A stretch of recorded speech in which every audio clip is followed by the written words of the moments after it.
Мен суроом Эркинбек Ураимовичке. Эркинбек Ураимович, былтыр Кыргызстандан Россия Казакстанга барган тонналаган жашылча жемиштер артка кайтарылганы баарыбызга маалым, сертификаттар жараксыз деп айтыңызчы, ушул Евразиялык экономикалык биримдиктин бирдиктүү реестрине кирген, толук кандуу иштеп жаткан канча лаборатория бар жана канча күбөлүк берүүчү органдар бар?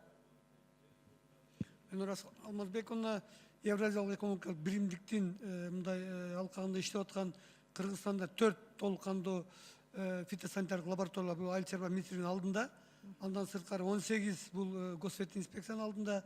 Бүгүнкү күндө сиз айткандай тонналаган биздин айыл чарба продукциялар артка кайткан жок. Бул бир да факт жок. Бирок 465 нотификация келген. Ал боюнча биз бүгүнкү күндө жумуштарды аткарып, анан Казакстан Республикасы менен горизонталдык ушу айыл чарба министрлиги менен биз иштеп атабыз.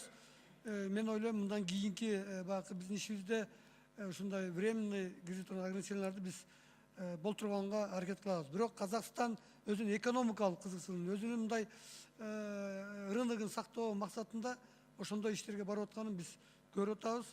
Бирок адекватный мераларды колдонууга аракет кылабыз. Рахмат.